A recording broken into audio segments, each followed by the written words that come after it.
Assalamualaikum warahmatullahi wabarakatuh. Alhamdulillahirabbil alamin wa bihi nasta'in wa ala umuri dunya waddin wa salatu wassalamu ala asrofil anbiya'i wal mursalin sayyidina Muhammadin wa ala alihi wa sahbihi ajmain amma ba'd. Di sini saya akan membawakan kutub yang berjudul larangan mengganggu orang lain.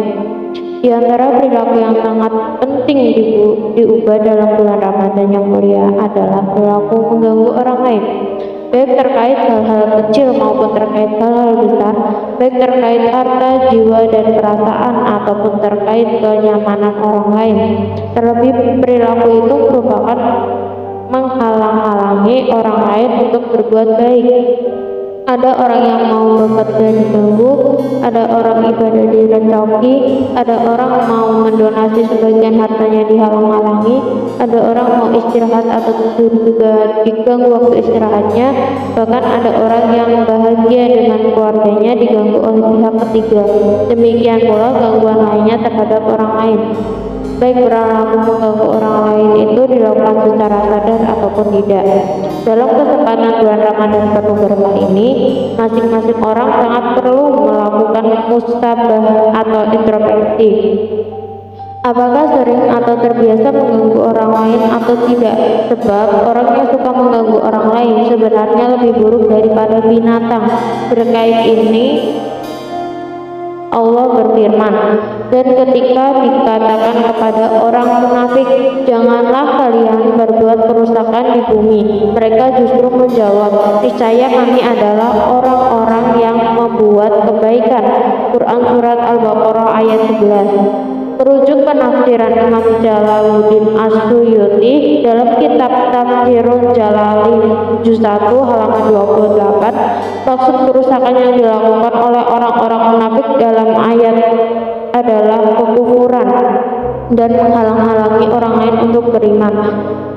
Klaim orang-orang munafik bahwa mereka adalah orang-orang yang membuat kebaikan kemudian dimentahkan oleh Allah Subhanahu wa Ta'ala dengan firman-Nya, ingatlah sesungguhnya orang-orang munafik itu sebenarnya adalah orang-orang yang berbuat kerusakan, akan tetapi mereka tidak merasa. Quran Surat Al-Baqarah ayat 12. Merujuk catatan kritis Imam Ahmad As-Sawi dalam kitabnya Sayyidus Sawi juz 1 halaman 28, ada frasa menarik dalam ayat ini, yaitu walakila yashkurun, akan tetapi mereka tidak merasa. Mengapa yang disinggung dalam ayat ini adalah perasaan atau insting mereka, bukan pengetahuan atau akal mereka, sehingga ayat berbunyi akan tetapi mereka tidak mengetahui. Imam As-Sawi menjelaskan, karena orang-orang munafik tidak mempunyai kesadaran, sebab mata hati mereka telah kubur, tidak jelas melihat kebenaran. Allah menggunakan redaksi walakilayak urun, akan tetapi mereka tidak merasa, dan tidak menggunakan redaksi walakilayak lamun, akan tetapi mereka tidak mengetahui, karena memberi isyarat bahwa kepekaan mereka tidak sampai lebih rendah daripada kepekaan binatang. Karena binatang meskipun tidak punya akal tetapi punya perasaan atau insting untuk menghindari setiap bahaya yang menghampiri. Beda dengan orang munafik yang tidak mempunyai kepekaan bahwa perilaku mereka mengganggu orang lain untuk beriman itu akan berbahaya bagi mereka. Demikian dijelaskan oleh Imam Asy-Syawi. Sederhananya, semisal kambing melewati suatu jalan, maka dengan instingnya ia akan memilih jalan yang baik. Instingnya berfungsi. Beda dengan orang-orang munafik yang menghalang-halangi atau mengganggu orang yang hendak beriman.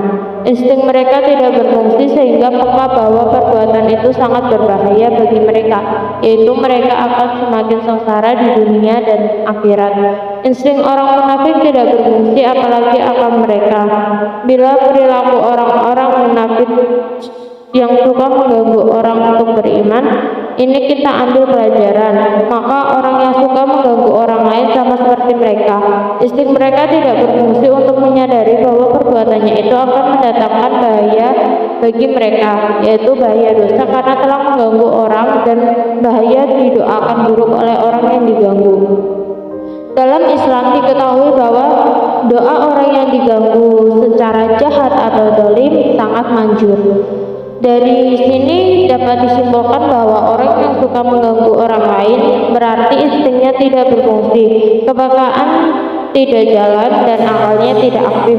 Karena dapat dikatakan orang yang suka mengganggu orang derajatnya lebih rendah daripada binatang. Binatang saja masih peka untuk memilih hal yang baik dari dirinya, sementara orang yang mengganggu orang lain tidak peka. Selain itu, perilaku mengganggu orang lain secara jahat dapat dilarang dalam agama Islam, baik dalam Al-Quran maupun hadis-hadis Nabi Muhammad SAW.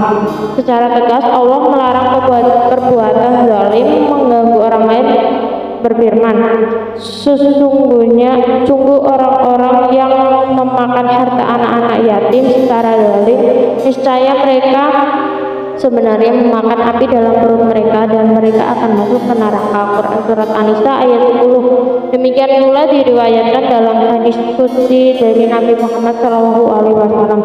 Diriwayatkan dari Abu Dzar Al-Ghifari radhiyallahu anhu dari Nabi SAW dalam firman yang ia riwayatkan dari Tuhannya SAW bahwa ia berfirman, wahai para hambaku, sungguh aku haramkan kezaliman pada zatku dan aku jadikan kezaliman itu sebagai perilaku yang diharamkan di antara kalian, karena janganlah kalian saling menzalimi.